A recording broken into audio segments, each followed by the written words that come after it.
I watched my husband's plane explode on live television, except he was sitting in a cafe in Bangkok with his pregnant girlfriend. My name is Sarah, and for 8 years I was married to Captain Michael Torres, a commercial airline pilot for Atlantic Airways. Mike was everything I thought I wanted: tall, handsome, traveled the world, and made enough money for us to live comfortably in our suburban home outside Denver. We were trying for kids, talking about the future, planning our dream vacation to Italy. I should have seen the signs earlier.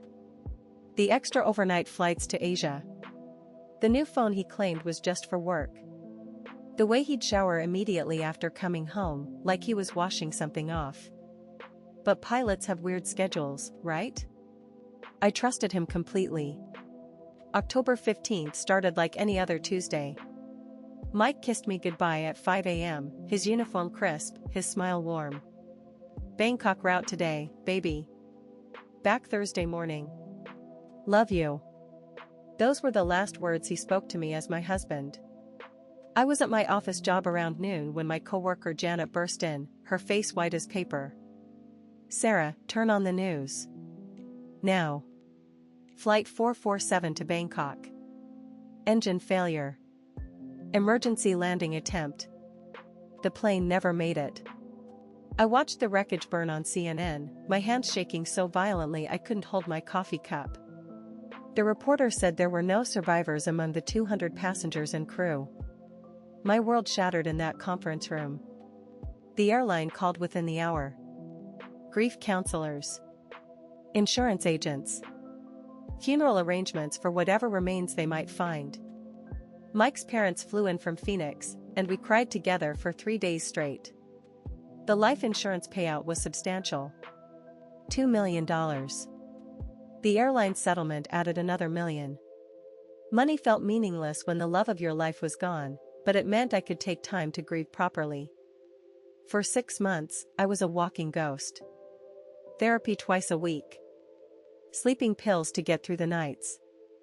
I kept Mike's coffee mug on the counter, his side of the bed untouched. His parents suggested I start dating again, but the thought made me physically sick. Then Jenny Morrison called.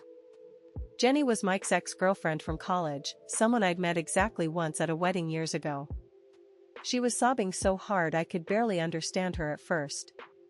Sarah, I don't know how to tell you this, but Mike isn't dead. My blood turned to ice. What are you talking about? I watched the plane crash. I went to his memorial service. I'm in Bangkok right now for work. I saw him yesterday at a café in the Sukhumvit district. He was with a pregnant Asian woman, and they were wearing wedding rings. Sarah, she looked about 6 months along. The phone slipped from my hands. My kitchen spun around me. This had to be a mistake.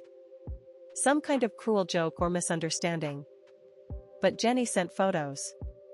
There was Mike, very much alive, his arm around a beautiful Thai woman with a prominent baby bump. He looked happy. Relaxed. Like a man with no cares in the world. The timestamp on the photo was yesterday. I threw up in my kitchen sink. Then I threw up again. The man I'd grieved for 6 months, whose death had nearly destroyed me, was living it up in Thailand with his pregnant mistress. The rage that followed was unlike anything I'd ever experienced. It consumed me from the inside out. I screamed until my voice gave out. I threw his picture frames against the wall. I wanted to burn down everything that reminded me of him. But after the initial fury passed, something cold and calculating settled in. Mike thought he was clever. He thought he'd pulled off the perfect escape plan.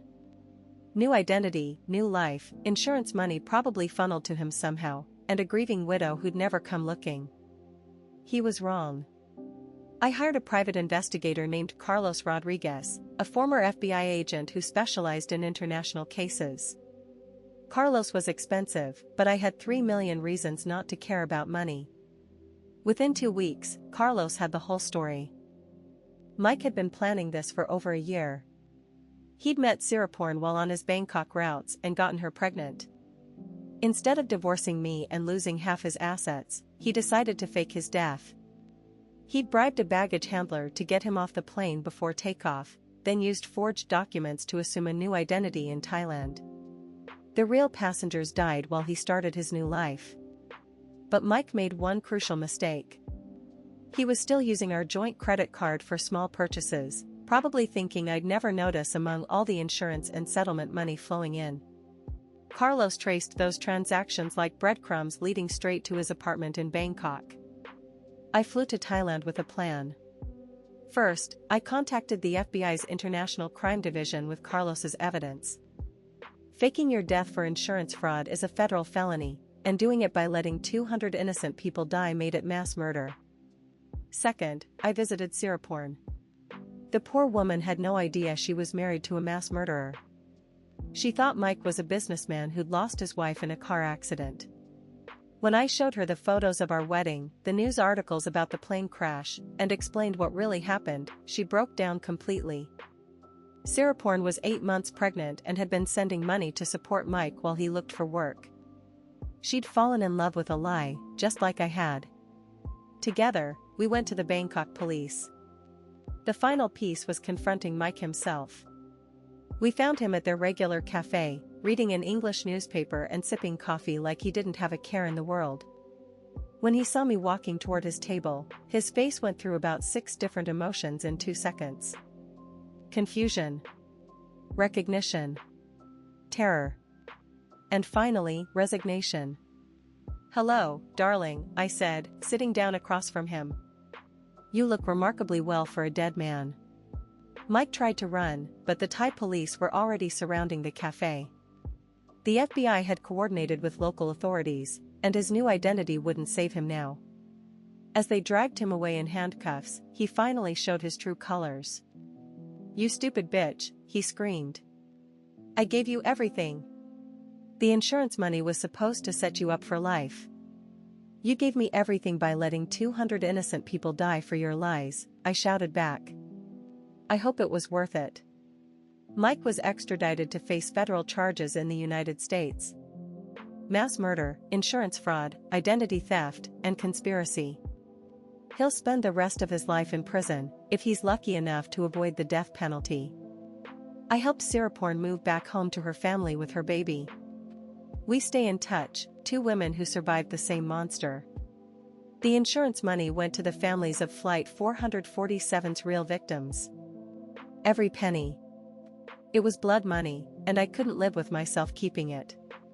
I learned that sometimes the person you trust most in the world is capable of unimaginable evil. But I also learned that the truth always surfaces eventually, and justice might be delayed but never denied. Mike thought he could disappear and start over, leaving destruction in his wake. Instead, he destroyed himself. Sometimes the best revenge is simply refusing to let someone get away with their crimes. Have you experienced something like this? Tell me in the comments.